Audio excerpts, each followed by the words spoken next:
Guys, girls, I've just done an episode with Paul from Heavy Spoilers, and all I can say is please watch the video. If you want to do YouTube, this is the best video you're going to watch on how to get 1 million subscribers. Just watch it. Trust me, just watch it. Paul, thank you so much for being here, man. Thank you for inviting me. I feel like a celebrity. What, No, you- you've rolled out the red carpet today But you are a celebrity. to somewhere, yeah, in America who kind of. But around here, I'm not. People probably look at me getting out of the car thinking that guy loves himself wearing that suit. What a dickhead. We can swear, right? You can swear, man. This is chilling with that. Fuck yes. That's what we do here. Awesome. The 80% of your audience, that is the Americans, that is you're talking about. 80% online is Yeah, 80%. which is crazy because I thought when I was coming up, I thought my accent would be like a real problem. Mhm. And to be honest, it's made me more endearing. And me and Stish, who's sitting off camera, we were kind of discussing this at the staff night do. I mean, I was a lot drunker there, but just kind of saying how you kind of start off on YouTube wanting to be a certain way and kind of looking at what's successful and trying to match that and mimic it. And then you hit a point where you've got an audience and you're like, oh no, they quite like that I'm me. And you kind of lean more into that. Yeah. And I've just seen that over the years, just in terms of my content. Now, it's something I advise a lot of people to do. If you go back and look at my older videos, I don't even think I made a joke for like the first 300 videos. And it was all voiceover, very factual. This is what happens in the film. This is this thing. And then slowly I started putting my personality into it. And now it's probably went too far to the other extreme where the videos are like 10 minutes of Robert Baratheon impressions during like House of the Night of the Seven Kingdoms stuff. That's hilarious. But yeah. So personality is everything. Starting off, I don't know if that's the case Okay. because you obviously don't have an audience, so no one knows who you are. Yeah. And when people are going towards your stuff, they're going there to either learn something. Like a lot of places, you know, if it's a news report, like I don't care what the news reporter's personality is. I just kind of want to learn what the news is. But then over the years, you kind of get attached to these personalities, like Trevor McDonald. You know, what was that guy called in Newcastle who did I Northeast? thought you were going to say Hugh Edwards. Oh, no, we don't mention him. Instant demonetization. But there was a guy like in Newcastle, and I remember I was working at a bar, and then he came in as a news report, and I was like, whoa, it's a celebrity. Now, he's not really a celebrity, but he's just someone that you warm to, and he's giving you information. So I think over time, as you build that audience, your personality is naturally going to come in because that's what people are warming towards. Yeah. So yeah, I would, if you're just starting off, guys, on YouTube, you kind of don't know what you're to do. Just know that people are coming to you for likely information or to learn something or have a review or discover things about yourself. And I mean, you'll probably even understand it yourself because you're kind of interviewing people. You don't want to come in and make yourself the center of the interview. But over the years, and the more that you do of these, people will become attached to you as opposed to the interviewer, the person you're interviewing. That's correct. Like Joe Rogan, Yes. he lets his guests talk quite a lot, but people still go to him because he's Joe Rogan. That's right. So that would be my advice anyway. Thanks for having me on. Yeah. I love that. I'm a big fan of your YouTube channel, man. Like I was saying to you before we started recording, I've had about 3 people mention you, including Stish, the great and powerful Stish, who's in behind the scenes here today. I'm behind the curtain. Baron Von Elias, Max Gavins and some other people have talked about you. And at the time, I didn't even know that there were people in Newcastle doing YouTube at your level. Yeah. So let me give you your flowers, okay, on my show. Thank okay. you. I believe it's 1.64 million subscribers. We've got it on there. You got it on there. I didn't even look. I just memorized that. Yeah. 1.64 M. Over 583 million views at the time I checked 2 weeks ago. That is 583. It's insane. Yeah. The stats. Half That's a billion, I prefer that. It sounds a bit bad, I don't know. 500 million views on YouTube. Yeah, which is crazy. Got about 2,700 videos. Yeah. Yeah. So it's like, it's more than impressive, I would say. I would say that that's monumental. And to think that that's happening from this region. Yeah. Because being a creator in this region as well, I didn't know that there were people like that I can aspire or draw inspiration from. Yeah. So when I found out about you, I was instantly a fan of your mega success and how you managed to get there. It doesn't even feel like that successful, to be honest. Really? I don't know if it's because I'm kind of locked into my own bubble. And Okay. it's not like, you're not performing to a crowd and you're not going on tour and seeing people from around the world and stuff. So it never really feels like that. It always just kind of feels like it's still the same as it sort of was day one. Yeah. And we don't really focus that much on profit. Like there was a time when the channel was definitely like build, get subscribers, get views. And then it just hit a point where we were just churning out stuff all the time. And I was getting so burned out with just being so focused on this has to get this amount of views and this has to do this well.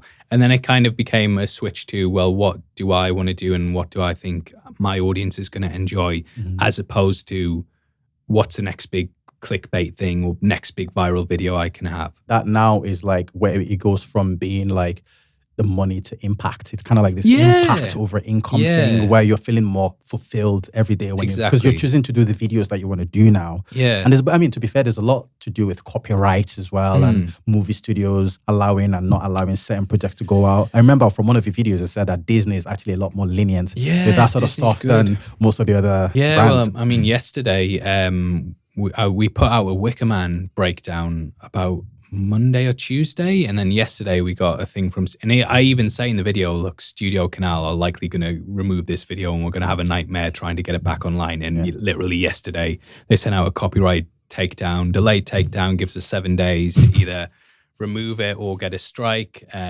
but there's nothing in that period. I'm gonna obviously fight back against it and get the video online eventually, but there's nothing that you can kind of do in that period.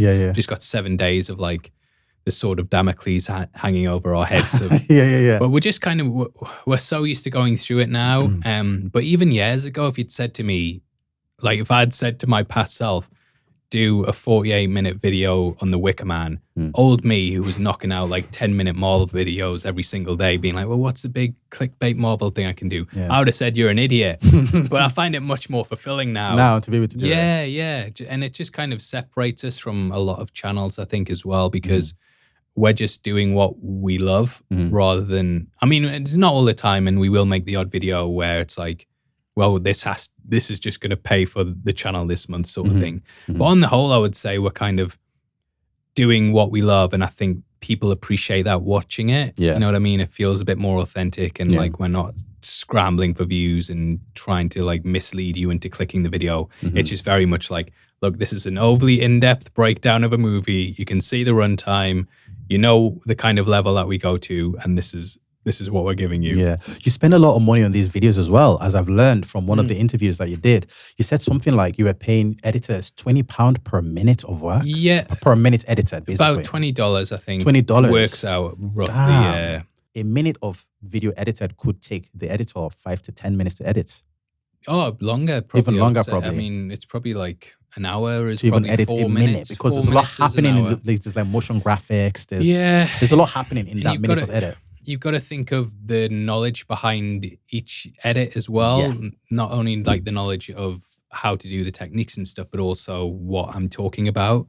Like I'll sometimes drop a season on people and be like, look, can you guys try and watch this by next week so we can get the video? It just makes it easier for them if they've watched it as well. So you're kind of paying for that time as well. So yeah, there's just so much work goes into it, and you kind of build a repertoire of knowledge for things. But we are really trying and focused on making our channel stand out by putting a bit more effort into stuff. Like going to Planky Mill for 28 years later, the Bone Temple, we didn't have to do that. Could have easily stayed at home. It was freezing. We got there and we were kind of like wandering around the farm. But I just feel the audience appreciates that bit more effort. I mean, there's hundreds of James Bond breakdowns on YouTube at the moment. And my feeling was like, look, we might not match them in terms of knowledge or getting our thoughts across. But if we can just take the production level a bit higher, then we're going to stand out a bit more. That makes sense. So a lot of people that are going to be watching you now on the podcast are going to want to know how it all started. And I kind of want to go through that entire journey till like where we are now.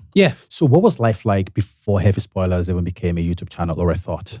I mean, when I was growing up as a kid, I used to write reviews on things knowing full well that no one would ever see them. And I did find like a little school exercise book the other month where it was, I just stole it from school, taken it home, and just written out reviews. And like, there's a world, there's not enough review in there. And I'd even like sketched out images of the game myself, because obviously you couldn't take photos back then and print them into stuff. And I just found like that I'd written a review of something that was just for me to kind of express my thoughts in a way. So I've always been interested in talking about film and games and TV shows. And then I got into music quite heavily, like rap music and stuff. And I know later on you might be asking me like, who's the most famous person you ever met? But like Ed Sheeran back then, Stephen Bartlett, but that was before they were famous. And it was all kind of like this emerging scene. And I ended up doing music production at college. And I was always someone who things came to me very easily in terms of academics, like never studied at school, always got high marks, just was naturally good at just being able to blag my way through exams. Especially it's like maths I was terrible at, and geography, where it was like, I mean, I failed geography so badly. In maths, I got like a C or something. Technical stuff like that, where you actually needed to know stuff, couldn't do it. But English, always like an A, no problem, because I could just flag it. Rubbish. Did drama as well. Stuff like that. Art as well. I could kill it doing that, where you don't necessarily, it's more about the expression rather than the technical know-how. But because of that, I didn't necessarily need to bump up the more academic and scientific stuff, because I could kind of prop my grades up using that stuff. So did all right at school, got into college doing music production, then went to uni, and that's when I really struggled, like that step up, because it was, you're going to have to learn and revise stuff. And I just couldn't be bothered doing it, because it had so much of my life had been like, this is easy. You don't need to try. Just go play video games and enjoy yourself and don't focus on it. So university was really kind of a kick in the nuts. And I ended up resitting it and still did pretty, I mean, I got a 2-2, which was okay. But I remember on the last day, the lecturer there, Paul Fleet, who weirdly messaged me a couple of years ago saying like, I've watched your channel and I can't believe it. And I was like, Paul, I'll never forget what you told me on the last day of university. And he was just saying like, look, you've taken a lesson here. You've learned that you actually need to try and apply yourself. And going forward, it's a 2-2 degree. It's not the end of the world. There'll be lots of places that are like, it's a second class degree and we'll give you a chance. So just go out there and learn from this and apply yourself. And as much as university cost me having to recite stuff, that it was all worth it for that one lesson of like, apply yourself. I didn't necessarily do that straight away. And I went to work at Phoenix and bars and call centers and stuff. And I got fired from Phoenix. And I was just messing about so much. And I was like, soon as my boss left, I was like, all right, well, I don't finish for another 15 minutes, but I'm off. And I remember going home and my sister was like, Paul, these people are well aware of what you're doing. They're not stupid. They're just not telling you on the day that you're... it's piling up. Yeah. I mean, it's bad. They're just waiting for you to they're giving you enough rope for you to hang yourself with. And sure enough, got taken in the office one day and like, here's a list of things that you've been doing wrong. So that was a real kick up the arse. And one of the managers there also said basically the same thing that my university lecturer had said. And it was when I got home, my sister was like, look, Paul, you're going to need to eat a lot of shit before you get what you want. I can tell you're unhappy in your life and where you are. Because I was looking, I mean, I was working in shops and minimum wage jobs. And I remember going on LinkedIn and looking at people that I went to school with, and their job titles were all like amazing. And I was thinking like, well, I was so good at school and academically, and I've managed to get into university, and why is this thing not working out for me? And that conversation really switched my mind state of, you have to be dedicated towards something and you have to really push yourself. And there's going to be, it's going to take, what she said was basically, going to have to eat a lot of shit for a long time and don't expect instant results. Like, you're in good shape, yeah? You didn't go to the gym on day one thinking like, well, I'm going to lift some weights. Soon as I walk out of here, I'm fucking Arnie, right? you know that stuff takes time. And I think because I had things so easily handed to me early on that I just expected it. And I got fat as well. I got out of shape, and just that conversation and getting fired and not doing well at university, it really changed my mind state around of like, look, go for a run, you lose weight. And I remember running and it was killing me and I was pushing myself through it. And I was like, that's the mind state I need because it's such a transferable mind state to have of like, look, you're losing, you're dying, but you keep going. And that's basically what has helped me build up on YouTube. So I started working at a call center. It's a bit soul destroying. It's not like completely deflating, but it's kind of like going through the same routine every day with a script. I've been there. Yeah, and it crushes you. Yeah, it does. After a while.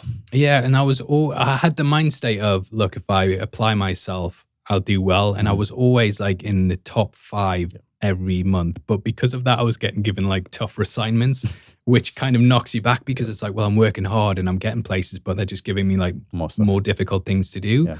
And I just hit a point of thinking, look, I want to go work in social media.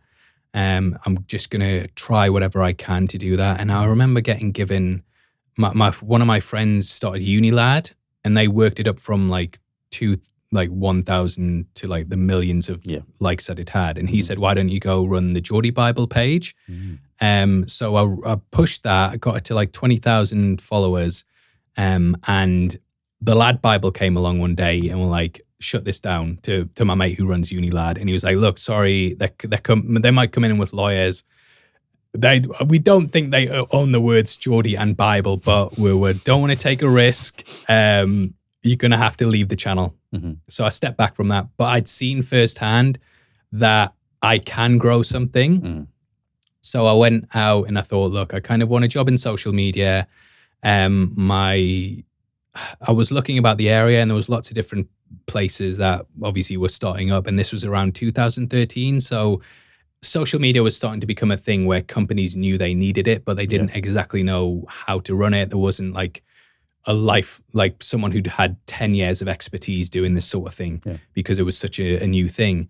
So I thought I'm going to contact lots of different companies, say to them, look, I'll work for free for 3 months, run your social media in that time. And it was basically just a way for me to get my CV padded up with social media experience. And then a graduate apprenticeship scheme came up for a web designer. And I applied for it. I was really passionate on my CV. And the guy who did it, Martin Bell, who's a really, really nice guy, he just said, look, you've got the job if you want it. Do you want to come do it? And I just took a risk on it and I just said, yeah, I'm going to go into this. And then it was from there that my love for reviewing and writing came back. And I was like, well, I know how to build websites and stuff now.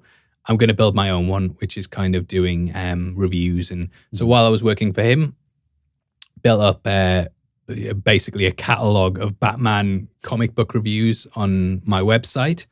And then Batman v Superman came out and I didn't like it at the time, but I heard there was like a director's cut and that got released on Blu-ray.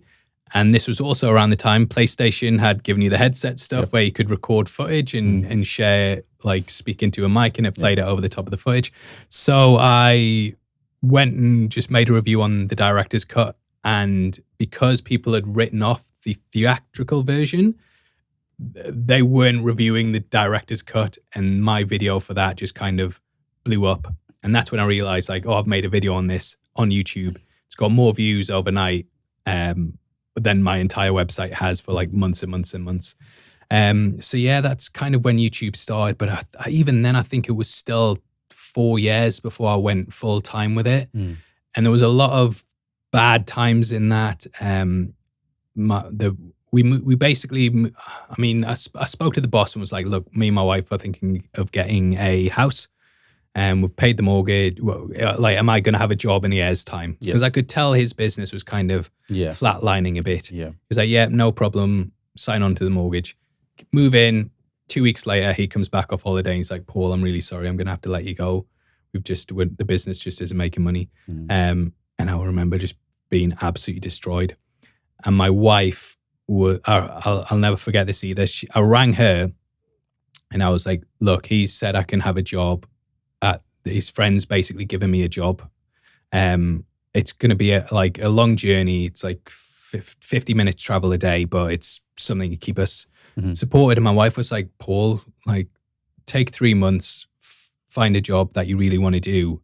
And that'll be, she just supported me and made me feel like, don't just jump for the next thing because, you're struggling, you're like drowning and you're trying to reach out for whatever there's a shark. This metaphor ain't going to work, but you're drowning and there's a shark. Don't reach out for the shark to just hang on for like 2 seconds longer. Go for the lifeboat, which is, you know what? Oh, all the way. The metaphor ain't working. Yeah, because the shark will definitely get you before you get to the boat. Yeah, exactly. Right. But that's what happened. Yeah. But me being me, I was like, no, rang up, basically looked on the Yellow Pages and found someone who was advertising for a job. Rang them up like, look, I'm a web designer. You're trying to build this thing. I'll come work for you. He was like, yeah, great, get you in. Now, strange things started happening because I got a message from his previous employee saying, this guy's a con man. He'll get you to build loads of websites, not pay you. So I start worrying about it because when I first signed up to joined him, he was like, well, I'll pay you weekly. And then the week passes, he's like, oh, I'm just having a bit of difficulty with the logistics of this. I'll pay you monthly. So I worked the month. And then I remember I was ringing him going, hey, I still haven't received my wages. What's happening? He was like, oh, I'm gonna come up around your house. I'm gonna just post it through the door rather than you waiting on a bank transfer. Went out for a restaurant with my wife, anxious the whole time, texting him, saying like, have you done it? No reply. But I still had that message from earlier in the day saying, I'll come around your house and post them through. And I remember opening the door and turning around, no envelope there, and just being like, nah, rip me off. So I start ringing him. I'm saying, look, I believe that you're doing this thing. Like, I've spoken to your previous employee, which he denied because I brought that up with him straight away as soon as it happened. And the way I had got a feeling from him that things weren't going right. And then he just basically shut me out. Like, you're accusing me of this. I'm never paying you, that sort of thing. So yeah, that was a nightmare. So I basically lost my job, worked for another month for free, then lost the money. And then I managed to get into a place that was really secure. It was like a 90-minute journey a day on the bus and then 90-minute back. But in that time, I got to sit and read comics on the bus and write notes on my phone of a review. And then when I get in to work, copy and paste the notes into the website and then put it live. So that kind of built up things nicely. And then I managed to get a job working from home about 8 months after that. Yeah. And that was perfect. Yeah. And this was before jobs from home were like a thing. So what were you doing from home then? I was website designing again. So I was doing a lot of school websites for the area. Pretty much, I mean, me and my wife, it's like a running joke with me and my wife when we drive past the school. I'm just like, did their website. Did their website. And just to kind of like backtrack a little bit, sorry, what was your uni degree in? I don't music production. So it was the same thing you did in college? Yeah. You continued doing that in uni? Yeah, well, it was music. I keep saying music production. It was just music. So music production at college, then music at university. And was that Newcastle Uni? Or Newcastle University. 3-year degree? Two. But I took 4 years to do it because I kept resitting and I couldn't read music. It was terrible. Can you read music now? No. No. So I just kind of blagged it. Maybe I like a challenge. I like throw myself in at the deep end. Yeah. So because you went from doing music to then building all this websites. So how did you learn how to make websites? Through the graduate apprenticeship that scheme. You did initially. Yeah. So that's all that it took you to learn how to make them? Yeah. Okay. Just kind of blagging it. Yeah. The guy who I worked for, he didn't understand how to do it either. So he wasn't really like, you're doing this wrong, you're doing this wrong. He was like, we'll figure it out. And was that all for like WordPress or coding as such? So it started off as a drag and drop thing and then moved to WordPress. Okay, got you. And then got more complex I worked for him for about 2 years. Yeah. So I was constantly teaching myself as well. Yeah. So you got really good at it to the point where you now secure this job where you're working from home. And And then that gave me so much more free time because I wasn't spending like 3 hours on a bus every day. Yep. And I remember when I was literally getting up at 6, setting off to this place, working, about 8:30 till 5, getting home at 7, exercising, and then by the end of that, you're exhausted and your day's over. Yep. I remember even the weekends, I spent most of the weekend, like Sunday, just doing meal prep for the week, and I had so little free time. Yeah. So working from home was like a lifesaver in terms of that. And I would get up at 6 a.m, quickly bash out a 3-minute video by about 9 o'clock. Then on my lunch, I would write some more of a video, and then at 5, do another hour or 2 hours of work, and then get another video out. And that just built one of the things that the channel is known for is our speed of putting out videos. Yep. And that's kind of how I built it, just being in that routine of like, you need a deadline. This is when you have to have it done by, and no matter what happens, 9 o'clock, that video has to be exported and uploaded. So I just kind of got into the habit of that. And then it was from about then that everything just started to kind of fall into place. And what year would that have been? That would have been 2018. So I had been I'd been doing the odd YouTube video here and then, but nothing routine, whereas that allowed me to build that routine. Yeah. And then from then, I just kind of got so used to doing YouTube every day. That 2 a days. That will discipline you. That will get you in a groove of sorts. And it's such good trial and error as well. Yeah. A lot of things with YouTube are kind of built around your self-esteem, I find as well, whereas you think a video is going to be massive and it's not. But luckily it's like, well, I'm making a new video now. I'm not thinking about the last one. I'm not focused on that. Yeah. So even if the first video bombed in the morning, by the evening, I was like, this one's going to do well. Yeah. So it was just nice being in that routine, having that flexibility. It was stressful because I was basically doing like two full-time jobs at once because YouTube was very full on as well. Yeah. And as soon as it hit Friday, me and my wife would go to the cinema, and then I'd finish watching the movie, come home, and then make a video on that. And then Saturday be up first thing, and Sunday do it. Yeah. So you have to be very regimented. But if you think about my mind state there compared to how it had been years before, where I was like, everything's easy, I don't need to try. It's like two totally different people, and you kind of have to drill your mind state into that. And I think everyone's kind of who's achieved stuff has gone through that kind of rigorous process of like really having to drill stuff down, because as much as things look like they come easy to people, it's not. It's always requires a lot of time and hard work and like 10,000 hours to become an expert in something. It doesn't matter what it is. It is going to take hard work. So to get into like sort of like the behind the scenes of everything you've built, then at what point did it become heavy spoilers? Was that like in 2018, or because I wanted to do like a timeline thing now? So was that? I think it was around the time of Game of Thrones season 8 and Avengers Endgame, which I'm sure the finale of Game of Thrones was released in the same week as Avengers Endgame. Because I remember them being like, 2 Starks could die this week or something. That was the meme. So it was around that time, but Far From Home as well. I remember taking the day off for that from work, and everyone not everyone, but there was clearly comments at work of like, he's taking this off to go see a film. What a loser.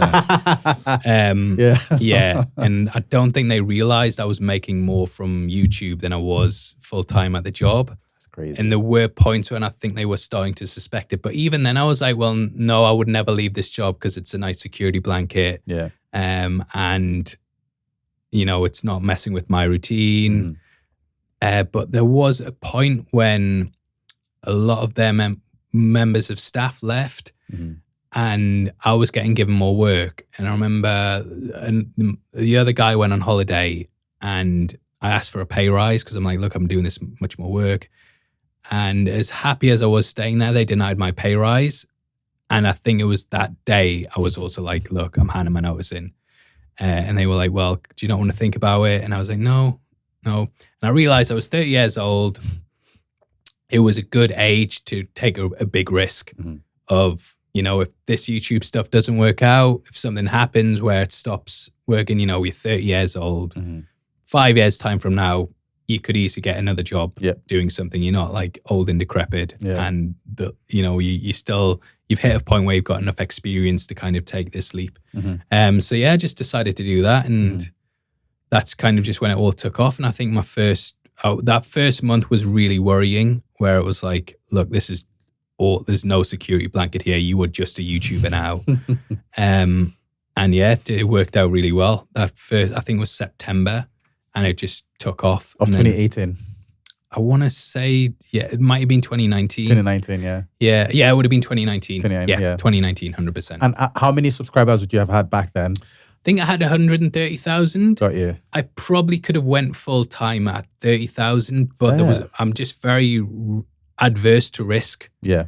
Like even my financial advisor is like, well, you're putting money into a pension. Do you want to put it into this, which is like, it's going to get you a lot more money? And I'm like, no, it sounds risky. Just don't do that, please. Just put it into the nice, easy pension. 8% a year. Yeah, I'll take it out in like when I'm 60, and then that'll be fine. That'll be good.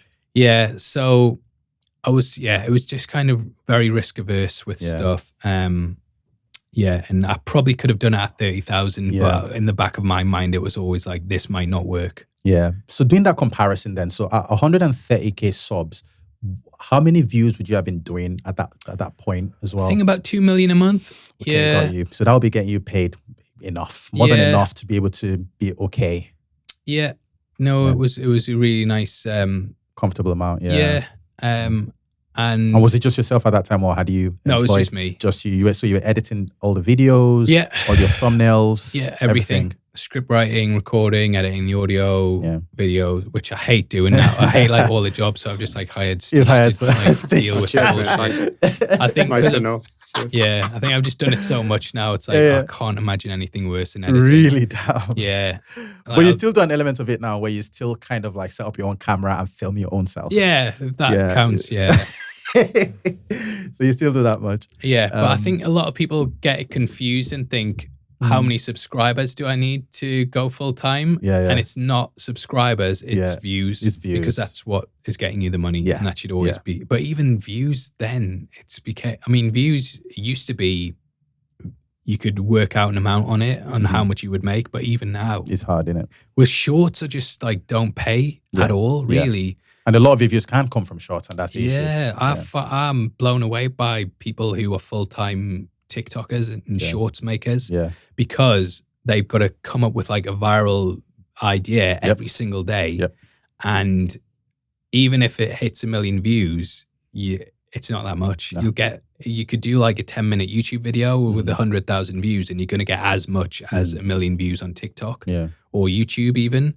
So it's views. It's so difficult to judge. I've found recently that the longer videos tend to be the best payers because if you have a long video, there's lots of adverts in it, so you get more money anyway. Even if it doesn't do well, because it's so long, even if it does like 30,000 views, it'll still pay more than like a video with 200,000 views that's 10 minutes long because it's just longer in general anyway. So there's more adverts and monetization on it.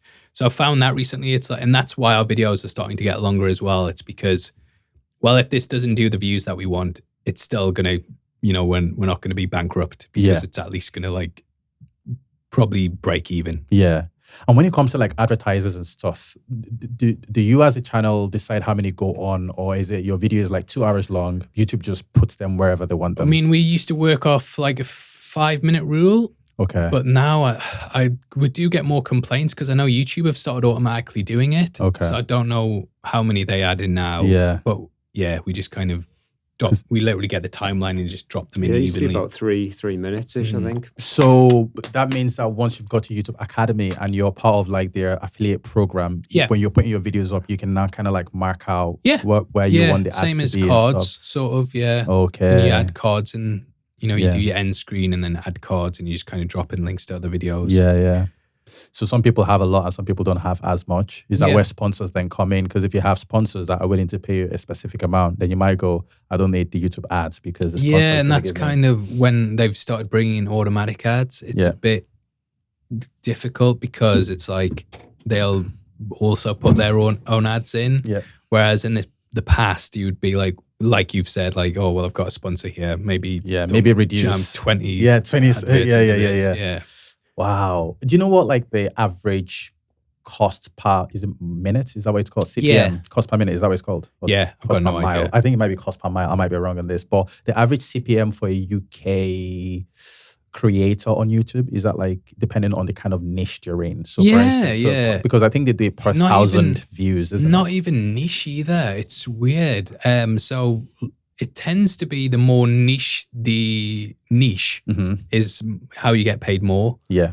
Like we've had something like No Country for Old Men with like a £50 CPM. Wow. Which is insane. And I'm like looking at that. But I think it's because it's like there's only like a very small part of the audience that will want to watch that. Like I'm guessing it's like people over 30 maybe. Americans mainly because it's kind of like a Western sort of thing.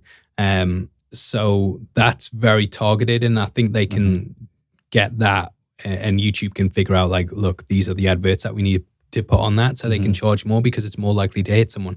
Whereas you'll find stuff like your Marvel projects, their CPM's quite low. Yeah. And even if you get 1 million views on that, that might not necessarily pay as much as like a No Country for Old Men, which is so weird because you'd think like Marvel would be what they'd want to be advertising on. Yeah. But I think because the Marvel audience is more general and broad, I mean, we've got loads of fans in India who are like, oh, I love your Marvel videos. I love watching it. And they have Hindu translations and stuff like that.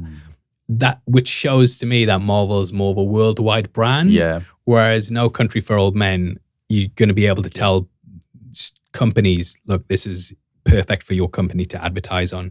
Whereas they're probably going to be throwing out lots of different adverts on Marvel stuff that isn't necessarily going to get the click-through rate because it's such a broad audience for it. So they're probably going to charge them less for adverts. Yeah. So I don't know how the whole system works. Yeah. But that's kind of what I believe it would be like. When you look at YouTube, what's the most important thing in your opinion? So you're looking at a video. Would it be the thumbnail? Would it be the title? I know it's not the description because before I read the description, I'm looking at the thumbnail and the title. I don't even read the descriptions. I really never don't. Tags are pretty pointless now as well, I think. It's just the thumbnail is the most important thing on YouTube, let's just say. Yeah. That's what draws everyone's attention in the first place. Yeah. I think if you can get I would say thumbnail's most important because that's what you see first and that's what gets you to read the title. Yeah. So I would always say the thumbnail is going to be what sells it. So whenever we're doing like an episode breakdown, I'll even ask like the editors, what is the thing from that episode that you immediately think of? Because that's the image that people associate with it. And it's the same with movies. It's like what we use as a thumbnail might not be the best Easter egg in the video, but it's something that people can instantly look at and be like, that's that film. Yeah. So we tend to go with that. And then if you can get them to read the title, that's like the next step. And that's when they likely decide if they're going to click. Yeah. Channel name is, well, your channel, obviously, I would say that's really important because if it's from a creator, versus, there might be two videos on the search result or the homepage or that on the same topic, basically and one of them might have the better thumbnail and the better title. Yeah. But if the video that has the worst title and the worst thumbnail is from a channel that you regularly watch, you're going to still click that. Yeah, that's your people. Yeah, exactly. Yeah. So we've kind of, me and Ryan from Screen Crush used to be really competitive on stuff. And we constantly back and forth like, this thumbnail needs to be better than this one. And then I think we both realized we're likely going to get the same clicks either way because we've kind of hit a point where people are just choosing who they want to watch the video from. Yeah. It's like, do you want to watch BBC One News or Piers Morgan? Yeah, exactly. That's ITV News or something. Who do you watch? Yeah. And that's kind of who you go to anyway. Yeah. So let's talk about the first YouTube video you made and the thumbnail and everything that went viral. What was that moment like when you were creating the thumbnail? What was going through your mind as you were creating this thumbnail that you knew people were going to click? I think that was probably the Batman v Superman one. And this was when I literally had Photoshop CS2, I think it was, which was the only free version of Photoshop available. Because they had discontinued it. It was online. It wasn't part of the subscription model.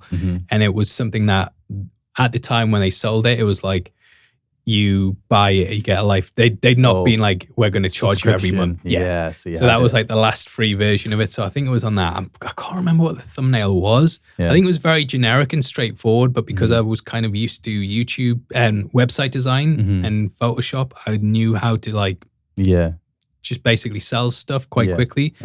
So I think it was that. But then I kind of think that like my big downfall in life, things came too easy. Because that video blew up, I was lured into the false sense of security of like, oh, well, every video is going to be a banger from now. And then I quickly learned, like, nope, you need to study titles, you need to study thumbnails, you need to obsess over this stuff, which is kind of what I started doing. And that was like the next 2 years. I think my first viral video between getting 1,000 subscribers was about 2 years. Damn. So yeah, it was even with a hit and success, it was still a long time. It will still humble you sometimes. Yeah, exactly. Yeah. So would your first one have been just an image? Or was it text? I think I added some text. I think I did properly design it and put like text on it as well. But I mean, you could probably look up Batman v. I don't know how old it's going to be, but Batman v Superman. That'd be the very first video on your channel, you think? That's like the first. I don't think it was. I think I'd been doing video game stuff before then, but that was kind of when it like, that is it there. This one right here? Yeah, 9 years ago. BVS. Yeah, look at that. I've got Batman in front of the text. 7,800 views from 9 years ago. I mean, at the time, I thought that was like an amazing amount of views, which now if we got it, I'd be like, oh crap, it's all crumbling down. How does that, so like if you get a video now that does less than, let's say 200k views, is there like a threshold that you and your team look at and go, guys, that hasn't done as well? Is there like a number? No, not really. We kind of have like a rough idea of what stuff's going to do. I would say 100,000 views is like the benchmark, and if it hits that, then you're good. Fine. And like you said, if it's a longer video, it's going to perform well monetarily anyway. So. And we've started making a lot of evergreen stuff as well. I actually have, so on our classic movie breakdown stuff, I have like, if it does 40,000 in the first day, I've seen this pattern so many times where that is like 1 million views a year from now. So as long as it does that 40,000 first day, I'm like, well, this video is going to pay for itself, like come a year's time. Yeah. But yeah, I'm quite impressed by how much that's pretty good. I like that. It's got Batman in, which I would say is a good thing. It's got Superman in, big red text. BVS. Shorten that down so it's quite quick and easy to read. And then Ultimate Edition review below it. It's you get all the information there. I'm looking for a Batman v Superman. I think it's even better than my newer one. Should we do a test? Let's do a test on YouTube and see. If I were to just type in Batman v Superman, let's see if it comes up. It won't. It won't. All right. There's bound to be a lot more popular ones, isn't there? Let's see. I'm just impressed I took the time to put Batman in front of the BVS. Cut them out. Let's see if it's on the first page. Yeah, I don't think it will be. Yeah. In your space, that like reviews and stuff, who would you say is the biggest creator in the world? Like Emergency Awesome, yeah. Emergency Awesome. Yeah, I would say he makes so many viral videos like all the time. Yeah. But he is still in he's still in like the passionate, like really just loves it, like loves doing the grind.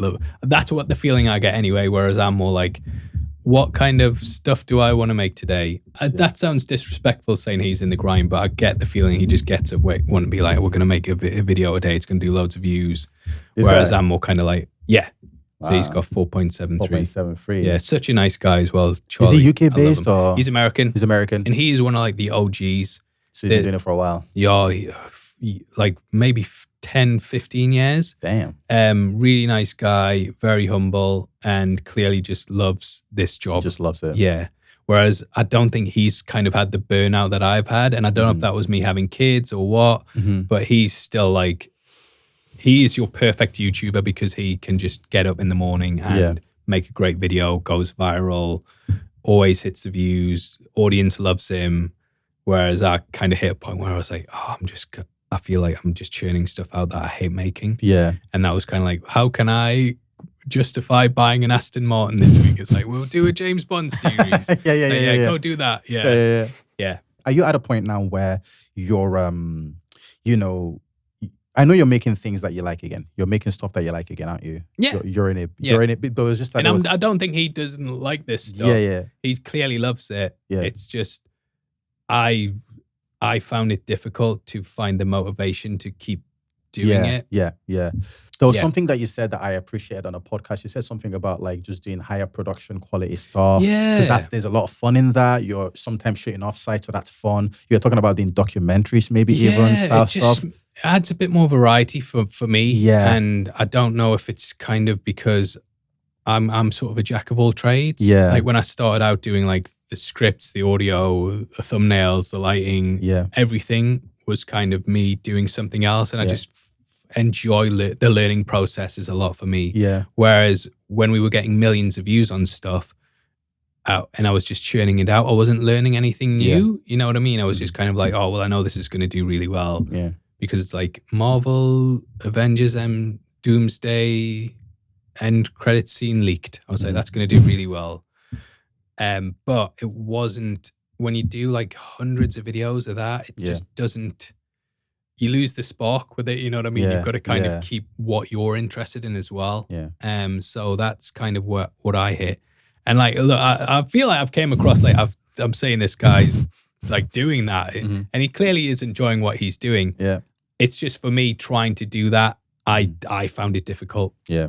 And it's kind of like that. There'll be, I don't know what a good metaphor for this is, like that there's people who just love certain things and just doing that, and they can do, like Stephen King can just sit and write a book a month. He can just come out with a massive story. And then there's some authors like George R. R. Martin who take decades to write one.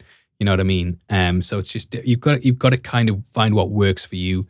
And I think the success tricked me. Yeah. Because those videos were doing so well that I was kind of like, oh, well, that's what I have to keep doing. And then I hit a point of being like, it's so deflating for me.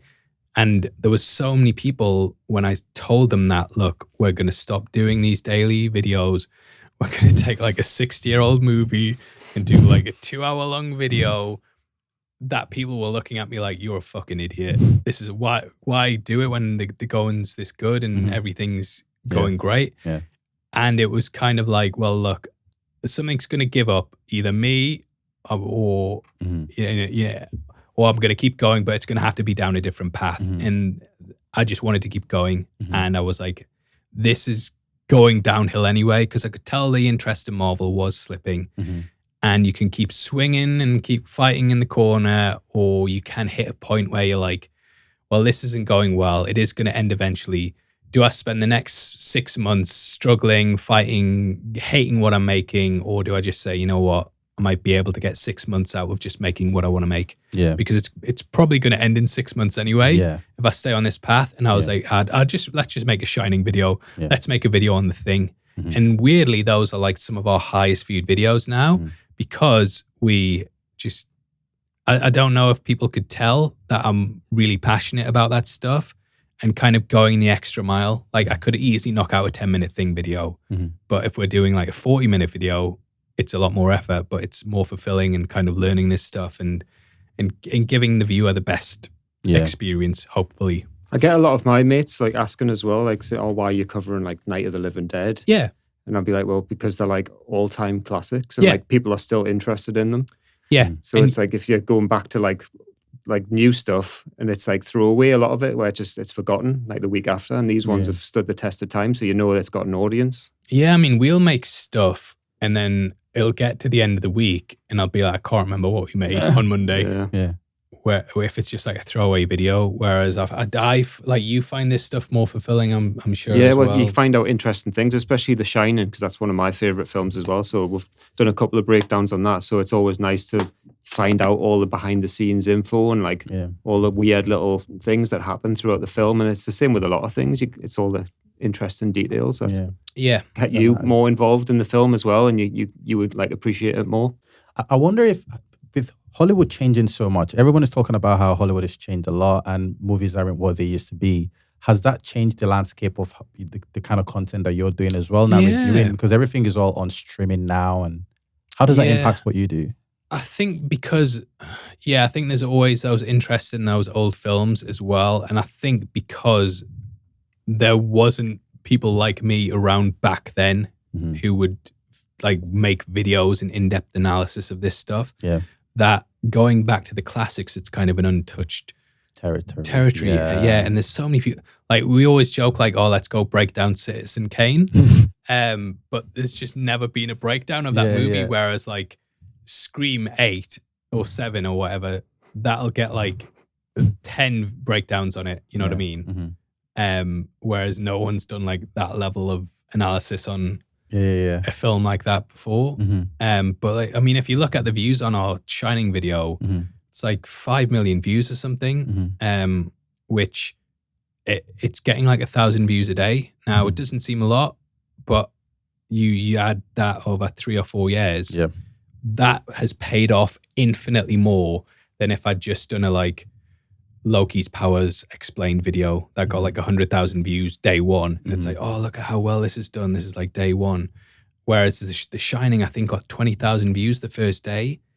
And people keep going back for it, whereas the Loki one, no one's watched it again after the first week. Or something. Like first week, I think it was on like 60,000 views. And from speaking to people, they were like, "Why have you done this?" And the thing is, views are a vanity metric. They really are. They're not like, they don't mean anything really. They might mean how much money you get, but like I've said earlier in the podcast, shorts pay a different amount to longer videos. Longer videos pay a massive amount compared to 10-minute videos. You can get more money from being a specific niche. You could even if it's like 2 similar movies, if one's getting more CPM, it's worth a lot more. So yeah, it's kind of finding where the interest is. For me now, it's finding where the interest is, making as good a video as possible, and having the faith that years from now, people are still going to be watching that video, rather than like, what's the hot topic this week to jump on? Like you see it all the time. Like, you know, it's like the Tourette's guy, the BAFTA this week, and then the week before it was like the Super Bowl or something, and there was constant news cycles, and that's nice for a short-term fix, but it's not. You know, it's not something. It's not residual, almost in a way. Yeah, it's not. Years from now, people aren't going to be watching that stuff. My Shining video is still going to be. There's a reason why views. people keep going to that. Like 1,000 people a day will still click on that. Yeah, exactly. Yeah, and it doesn't sound like a lot of people, but over time, that kind of. Yeah, and I kind of view everything as sort of a conclusion. The more that you do it. Yeah. So the way I view life in general is, the more. And this is kind of what I've developed from like my sister saying, you're going to have to eat a lot of shit. Everything on a long enough timeline becomes a certainty. I don't know if that's from a movie, but for example, say you want to make a video with 1 million views, or you want to get 1 million subscribers. If you drop one video, what is the % chance of that happening? It's like 0.001%. You drop 10 videos, that 0.001%. It creeps up. Yeah. So if you constantly work towards a goal and follow a pattern, the percentage of that happening is more likely. Takes off. Like you apply to like 1,000 jobs. You apply to 10 jobs. What's the percentage likelihood that you're going to get that job or get a job in general? It's probably like a low percentage. You apply to 1,000 jobs, that percentage increases. And this is across with everything. You go to the gym, you know, you want to be a bodybuilder, you go to the gym once. The percentage of you becoming a bodybuilder off the back of that is very, very low. You go to the gym like every day, that percentage increases. And it's just a case I think it's a case of whatever you want to do, the more that you do it, the percentage chance of that happening gets greater and greater, the more effort that you put in and the more that you dedicate yourself to it, because it's not going to happen day one. And this is everything across the board. So I viewed it as like, look, I want to make a video with 1 million views. What is the percentage that this is going to happen? Shining video, day one, very low percentage. But because the internet's forever and that's always there and that's a topic that's always going to have interest in, that 1,000 views builds up that percentage that it's going to hit the 1 million views.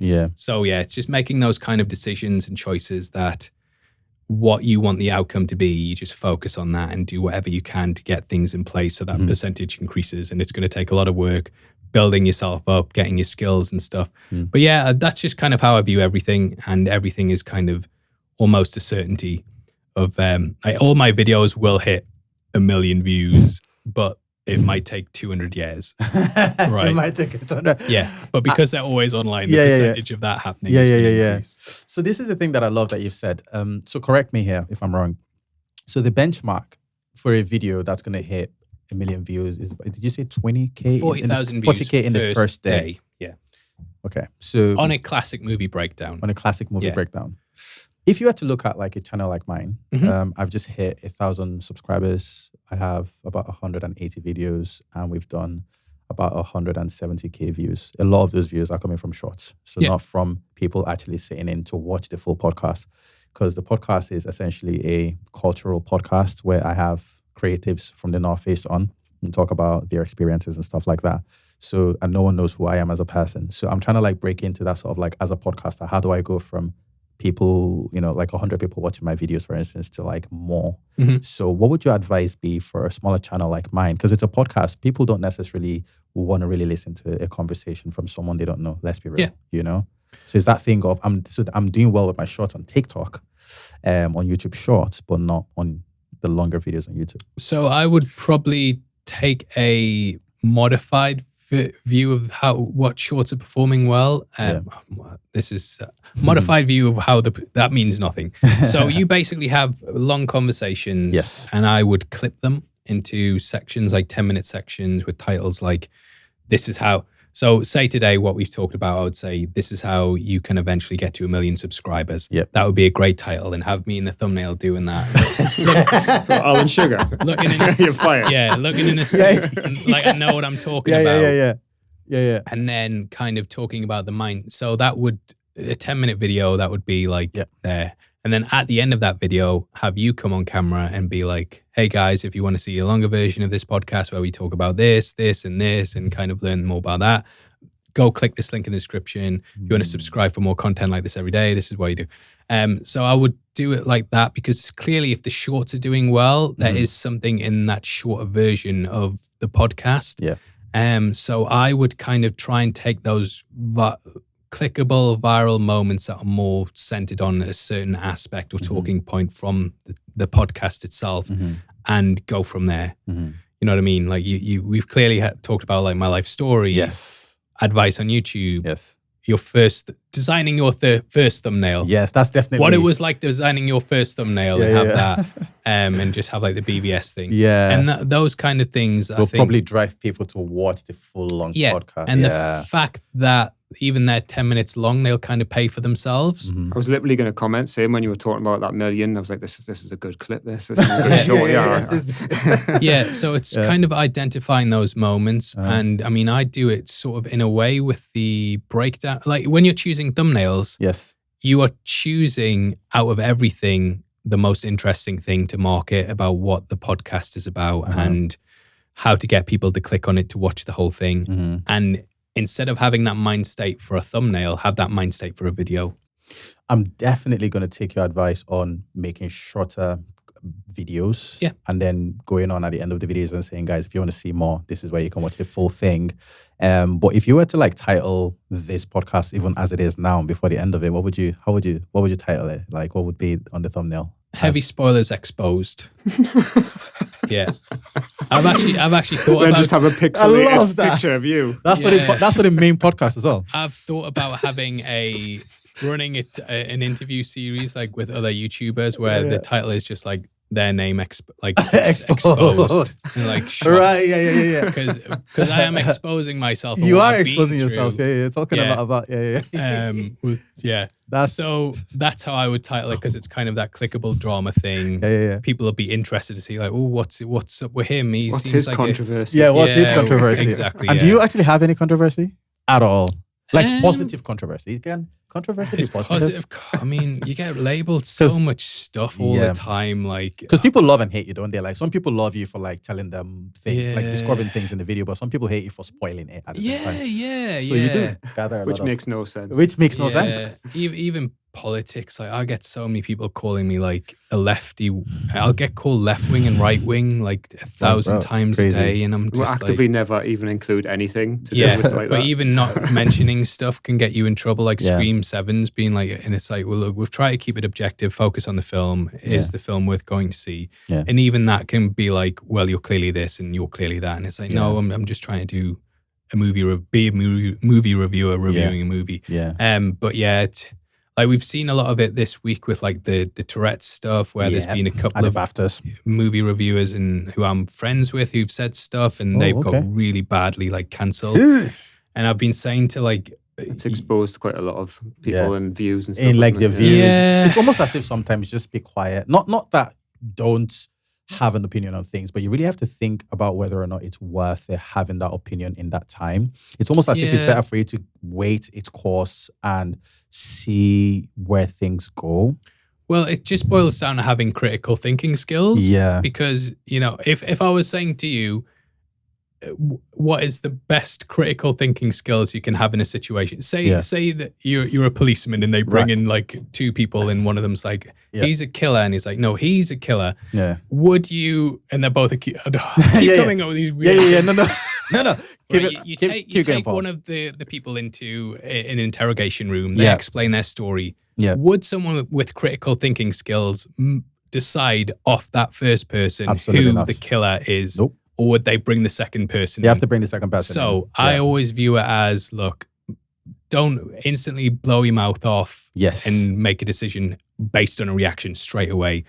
Get as much information as you can, which is going to take a couple of days, and learn what you can, and then you'll be able to make a good decision on it. Informed, and that's what critical thinking is do I have all the information here to open my mouth on something I'm not educated on, perhaps? Yeah, and I think the outrage on social media, this is exposing Daps, by the way. This particular segment is exposing Daps. I think the outrage on social media is that the BBC had a 2-hour delay in which they could have, if they're going to edit out Free Palestine, they could have edited out 100%. the N-word and they as well. And I think out their slurs as well. So that's where the outrage comes from. And I think I can totally understand that for the people that are outraged by that. Yeah, I think it's like, I described it as the Kobayashi Maru of things, because in case you guys don't know what Star Trek is, it's like a big scene in Star Trek where it's like there's a test that they put them on called the Kobayashi Maru, and everyone in the test is like, oh, what do I do? And the whole point is it's an unwinnable situation, and that is the lesson that you're learning from it, that some things just aren't winnable. And I think it's one of those situations where everyone's going to have their own perspective on it, and it's often through lived experience. It's not, I mean, I could explain to you like, well, this is fine. You haven't lived that life, so you have something else where you've decided, no, well, this is why it's a problem. And you're going to have lots of different perspectives on it. And I think social media is very quick to want a hero and a villain of a situation. It's very much like, these are the bad guys, these are the good guys. And it's often, you can't drop people into boxes like that. So again, I think just in general, if you're unsure on something, there's no need to open your mouth and no one. Do you remember that Dave Chappelle joke about Ja Rule? Yeah. Where it was like whenever there's something happens, Ja Rule needs to give his opinion. Yeah, Tony D put out a tweet years ago saying like, social media is kind of like that Ja Rule joke by Dave Chappelle, but we are all Ja Rule. Facts. And it's kind of like, why do I need, why who cares about your opinion? Like, just because you've got a phone that can shoot in 4K at 30 frames per second doesn't mean you should, put a camera in front of your face. Like, it's interesting for me as a podcaster because I think there's a need, like not innate, but there's a desire now for me to talk about things that are happening. And I don't talk about everything that's happening, like you said, critical thinking lends itself to taking time to look at the situation properly. And sometimes it means don't speak. Yeah, 100%. It means don't speak sometimes. A lot of people can speak about these issues. I don't have to talk about it. Yeah. And when I do talk about it, I'll talk about it from a very objective standpoint. Yeah. And that's it. I think when you're dealing with emotions as well and reacting very quickly to something, you haven't had time to think your thoughts out and think with nuance and maybe word things correctly in the way that you could have. Like, you can even use the wrong word in a case and it's like, well, what did you mean when you said that? And it's like, oh, no, I didn't mean that at all. Sorry, I've kind of worded that quite badly. Yeah. And I have in the past done videos on stuff where I've thought that I've got the point across really well. And then I've watched it back And it's been, oh, you know what? I could have said that a lot better. And I kind of wish I'd taken my time a bit more to think about that. Yeah. And people have misread it in the comments, and I've had to explain it. And they've kind of been like, well, why did you say this? Oh, no, I meant it like this. I've just worded it really badly. Yeah. And I think just taking the time, especially when, I mean, we kind of avoid those topics. And I've said this in the past. Yeah. If I mess up an Easter egg or get a bit of trivia wrong in a film, it's not the end of the world. You know, no one's lives being affected. But if it's a very, tough thing to talk about and I mess that up, it's people. It can really affect people fans as well. Yeah, those 80% Americans, a portion of them might be Black African Americans or whatever demographic that is, and they might feel hurt by that. And because people at your level, they love you now.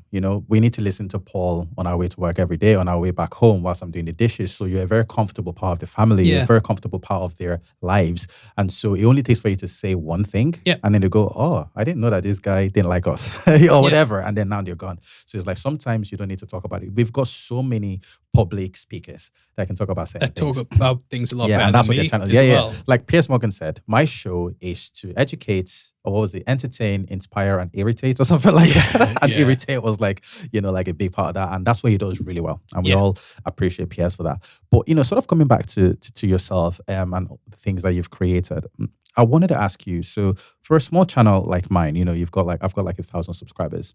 Do you think that it's worth it sometimes to pay a little bit in YouTube ads just to get my video in front of the kind of people that I want watching them? For certain videos, not all of them, for instance. But like, if I know that my video is definitely going to get 100 views, but I know that this is a good video, like this conversation was really good, but no one is going to want to watch this. Maybe my thumbnail is just not good. It's not that good yet. But what if I just pay £25 and now this video can hit 1,000 people? I hope that some of those 1,000 people are going to watch it and then they're going to think, wow, that was good. And then they're going to stay. Do you think that's a good strategy, or just keep working hard at getting that thumbnail to the right people? So we did that with WandaVision, where stuff was going really well.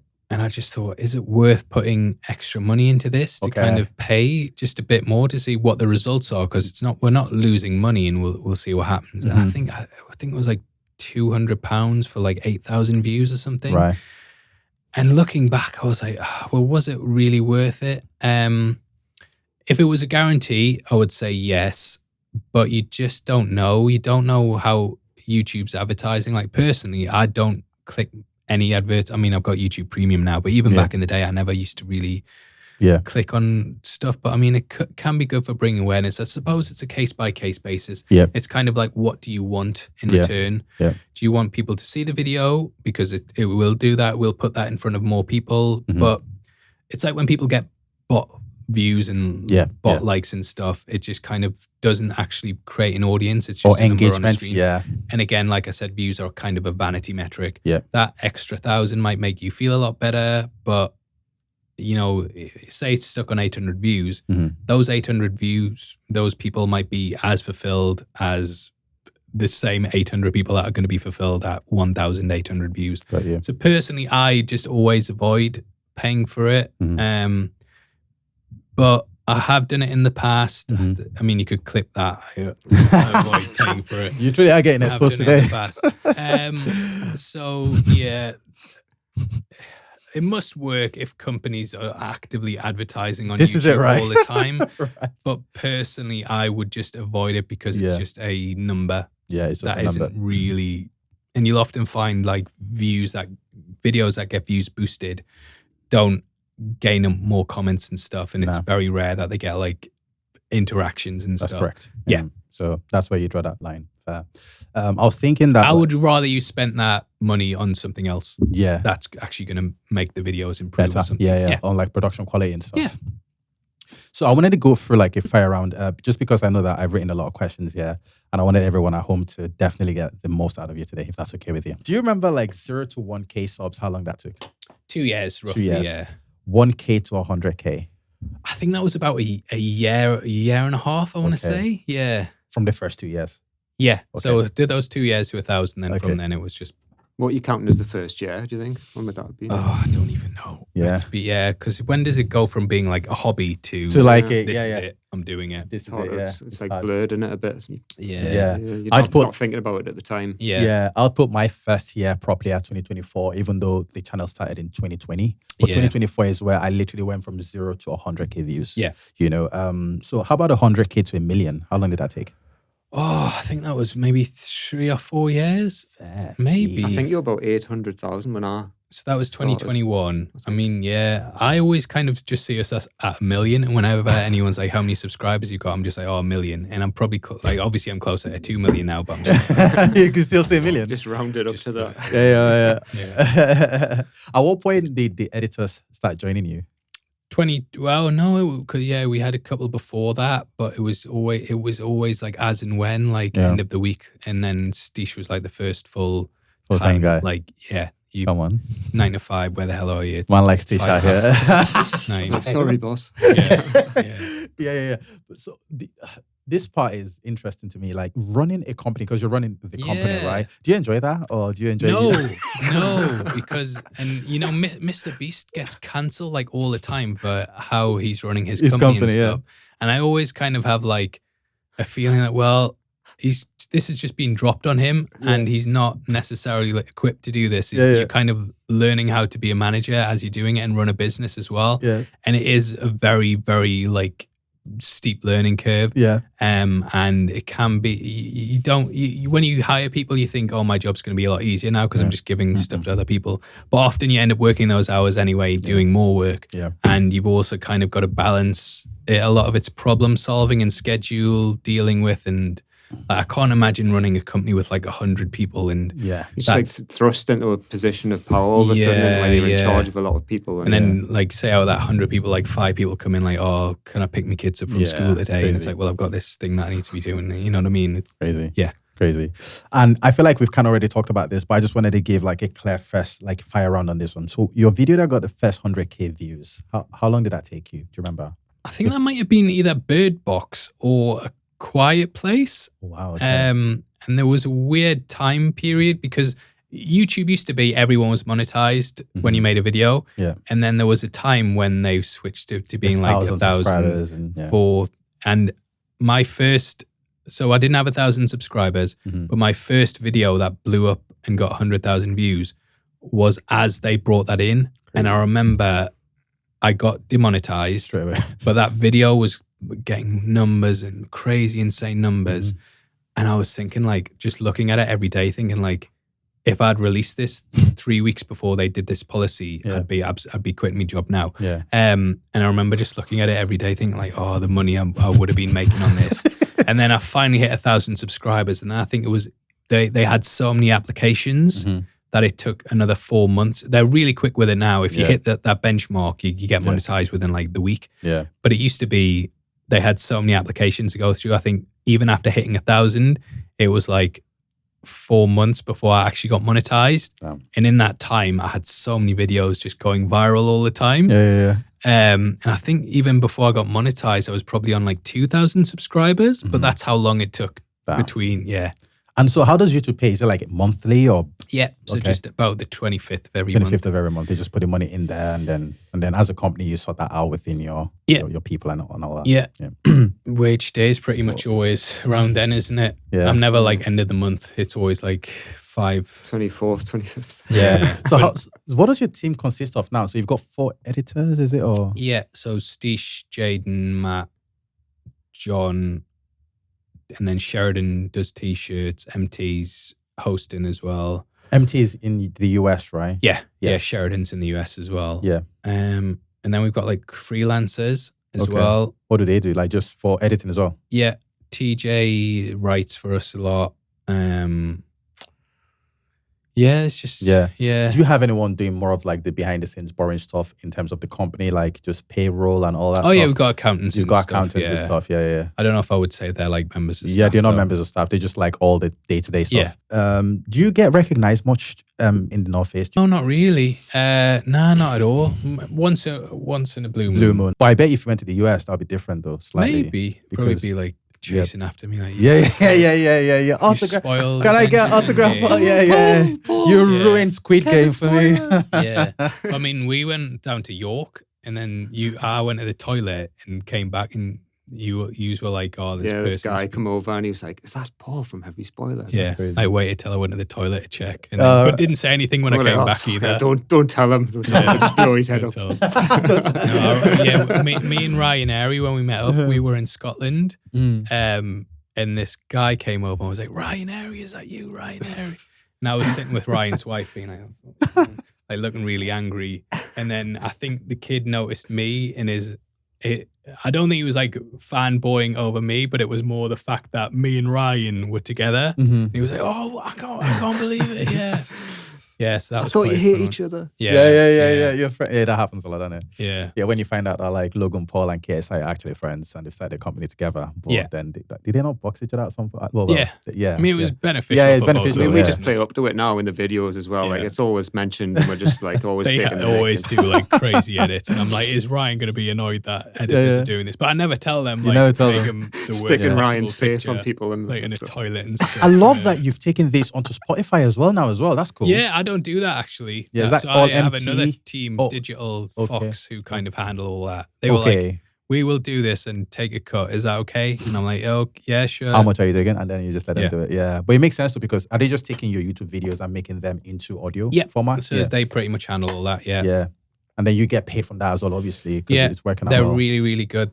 So they get us the brand deals, and they get us like so much invited to premiere. I mean, we never go really, but they handle like so much stuff. They're Try and really, get you really doing good. a lot of stuff. Yeah, brilliant. Yeah, Could have really been at the good team. BAFTAs, couldn't you? Oh, a couple of years ago, I got asked if I wanted to. There was I did sign an NDA, so I don't know if I'm going to get in trouble. But it was there was a job involving basically watching the BAFTAs with other influencers and reacting to it. Oh wow! But I was like, oh, my kids have just came, like they were just born. I was like, I'd feel bad because we've got twins, and I was like, I'd feel bad leaving my wife for 2 nights to deal with them when they're like 3 months old. Yeah. But it might have been an ongoing thing, but I dodged a bullet there because I would not like to be at the BAFTAs like people watching my reaction to the Tourette's. Yeah, exactly. So I fully, oh, what do you think, Paul? I'd be like, oh my days, I don't think anything. I'm out here. Give me some time to to get my critical thinking cap on. I don't want to keep talking about thumbnails, but I wanted to ask about A/B testing. You guys do A/B testing? Yeah, we ABC test. Yeah, cool. Look, I mean, was paying like the $50. I forgot what TubeBuddy amount. That was it was $50 a month. They let you do A/B testing on their end, so they would basically just log into your account and switch things about. And then when YouTube done it, they have 3 options. I literally always find it's like 33% across the board on every thumbnail. And I don't know if it's because our channel's so well known now that it doesn't matter as much about the thumbnail. It's just kind of like, oh, they're talking about a subject that I'm interested in. I'm going to click. Well, it would make sense because you've already built that audience. That community is there. They're subscribed. Out of 1.6 million people, let's even say 75% of the people are always going to lock in. That's all you need. Yeah. You know, I don't want to harper on about Emergency Awesome. I feel like I'm keep having goes on. We have given him a view a day at least. Yeah. But I didn't even know who he was. If you look at his thumbnails, they're very simple. They're often just stills from the episode. Whereas I'll spend like ages like designing something and moving circles and arrows. And I think it's just because people just see the thumbnail and think, well, he's talking about this. It looks professional. It's just a nice still of the episode, and they'll click that because it's him. So I think at a certain point, like I said with Ryan before as well, you know, people know who they want to watch. If depending on Would you advise young creators to learn Photoshop, or like a lot of people are just using Canva? And you know, Canva is great. Yeah, I've never used Canva. Yeah, I'm a Canva pro. I'm joking. Yeah, I mean, it doesn't matter what the software is. I mean, I use Windows Movie Maker from like 0 to 1 million subscribers. And it was only when I got you guys on board that was like, oh, you should start using Premiere Pro. No, you gave me Movie Maker and you said use this. I was like, I'm not using this. Yeah. Movie Maker. But the Stranger Things finale, I edited that in Windows Movie Maker. Jeez. Because that's what I was raised on, and that's how I'm so quick at stuff, because I just know everything on that. Yeah. So I don't think it matters too much what the software is. It's more the end result. The end result, yeah. Yeah, you know what I mean? It's as long as it's good and presentable, it's kind of... That was before you did the 2-camera stuff though as well, wasn't it? Yeah. I don't think... I've still edited some stuff in it that I would always go Premiere Pro. But when I said like, we're doing just audio only, I'm just like, I'll just do Windows Movie Maker. Yeah. Right. I love this because before we move away from this point, I also want to quickly show you my channel just so you two can just like pick it apart. So I've gone from what my thumbnails used to look like back down, even there, for instance, a year ago. Maybe that one. I've tried to change them a lot because I'm just trying to find out what's going to work for me. Can you bring up the full channel, like the big channel itself? I certainly can. Did you used to just have your logo before your face as the image? Yeah, I used to do all that, but brother, I have learned that no one cares so much at the minute. So I don't do that as much anymore. I mainly so this is my channel now. I'm just going to go back up here. Just let me know where. So this is one of my better videos, was when I talked about shit in gigs. And I was only just talking about the behind the scenes video. And that did 1,000 views quite quickly because I think people saw shitting gigs in the title and stuff. So that made sense. It's kind of like a name drop of sorts. Yeah. But I've gone from doing it like that to more elaborate, kind of like me and my guests. Yeah. Even today, for instance, I was just into Stitch before when you went to the toilet. I don't want mics in the thumbnail anymore because I want a much cleaner image of the person. 100%. You know what I mean? Like stuff like that. I'm doing all this on Canva. This is some more recent stuff. So you'll notice that these 3 videos here are more recent. Yeah. And this is where the thumbnail is going now. So this one is like... So click the videos tab up there just so I can see like every... okay, cool. Yeah. I think something you've said as well, Paul, is how you spend... on some videos, you spend a lot of time on a thumbnail and then you realise just a picture of you with a facial expression is can really like just pick up and... Yeah. So I would definitely say that is like your perfect format. This one right here? This one. Yeah. This one, okay. I don't really like the wooden backgrounds. Okay. I know you had the paneling before. Yeah. I think that's a nice color contrast as well. Okay. Kind of, it's telling you straight away who the guests are. You're kind of giving an expression. Yeah. You've got like a sort of clicky thing in the middle there, like you're sort of selling the video. Okay. I think the red stands out a lot. I think the white and red text as well stands out really nicely. Yeah. I would say that is like the best thumbnail I've done. Yeah. Okay. Cool. So we're gonna keep doing them like that then. Yeah. Worst thumbnail I would say is that. I'm sure this Danica is lovely. That is perfect. But there's like lots of space there. Yeah. That bathroom, I don't think that looks. I think that looks like the Shining bathroom. Well, not the Shining bathroom, but you know what I mean. I don't know what it is. I love this. Yeah. Yeah. So I don't think know the about text that. as well. It's not that readable from Yeah. Your eyes kind of drawn it there, but then also there. Yeah. Where am I looking? And then what's this space? Yeah. So even with this one, that's like more of the perfect one. I've hate my chilling with Daps as a podcast. Do you think this is even necessary to be in the thumbnail? The chilling with Daps bit? No, it doesn't need to be. Yeah. Your channel name will be there anyway, so you don't need to. Yeah. So like even like if we were to do one today, it'd be like heavy spoilers exposed. Heavy spoilers exposed. Me doing that, like, oh, I shouldn't have said that, Bro. and you being like, you fucking piece of shit. Heavy spoilers exposed. Yeah, and you'd have the little heavy spoilers logo in the top right corner as well. Just like a little. And would you just put all that in the middle as well, or how would you like? Heavy spoilers, just like that in the middle. So basically, aim for this template for every episode going forward, and just keep making that better. Yeah. I don't want this to sound nasty. No, please be nasty. Please, that's what you're here for. So what do you want me? Where do you want me to go? Of the chop. Okay. Your channel logo, I think this right here. Smiling. I think if you were smiling, I think literally because go back on your home. There was like a couple of shots, and I was watching your video here. Yeah.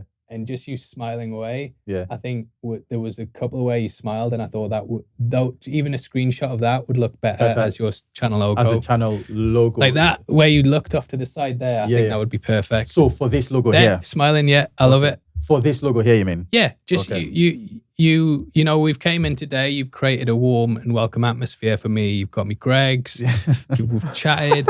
You're a nice like guy to be around, you know what I mean? Yeah.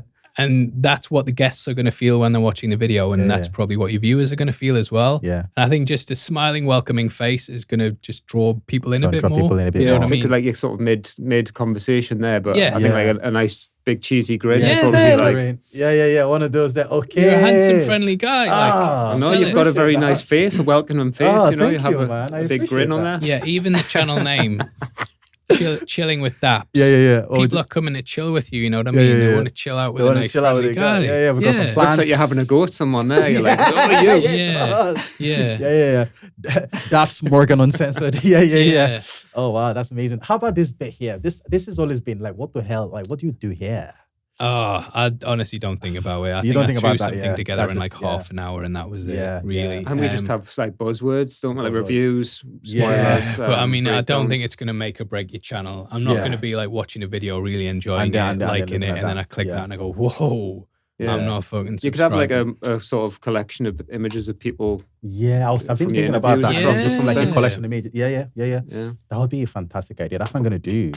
It's the way you've done some of your thumbnails with like layered pictures of people you've had on. Or Yeah. Something like that, maybe. Yeah, That's cool. And what do you guys think about hooks? So what I'm saying to do with the podcast is when you watch any of my episodes, I'd have like about 15 to 20 seconds of something you said that I thought was like At the one of the start best off. bits Yeah. at the start, and then boom, straight into the podcast. And I used to have music, but I've dashed that. I just put like a little, like, it's like a, one of those boom Yeah. sound. with We my used to logo, and have then like that straight as in. well. Then we used to have a whole intro thing, and Yeah. like with the little, I can't remember what it was now. It was like a little intro thing, wasn't it? Yeah. We used to use, Yeah. but we stopped using that, and it's just straight into it now. Like, Yeah. welcome to Heavy Spoilers. We're is doing it. this, bang, straight into it. yeah. I mean, even like the first minute of the video, I used to like go through like this. Heavy spoilers will be in the video.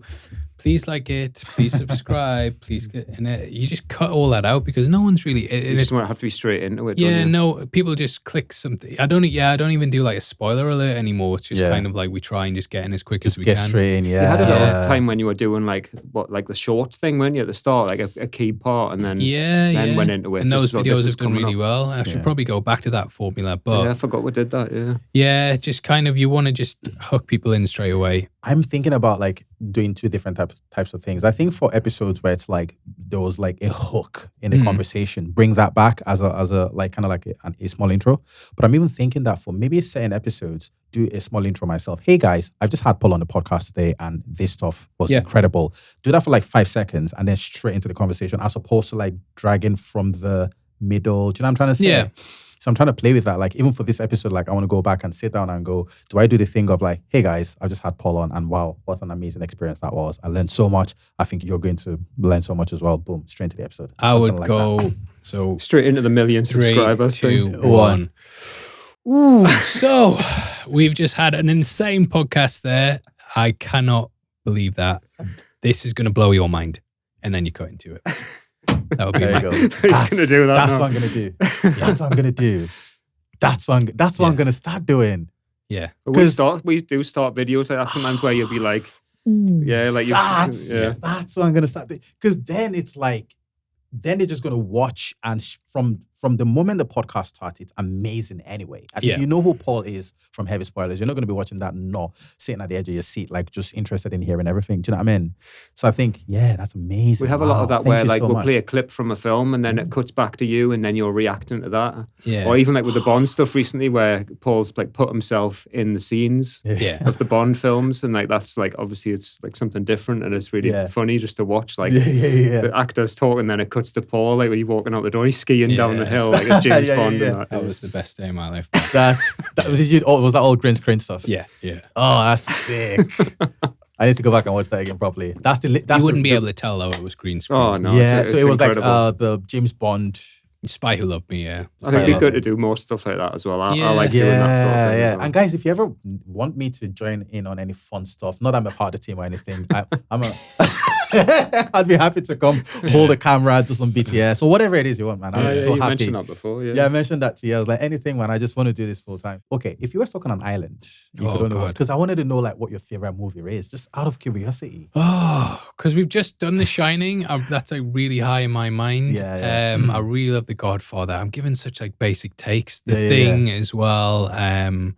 Those movies, probably those three. Yeah. So, what, in your opinion, is the best movie ever made?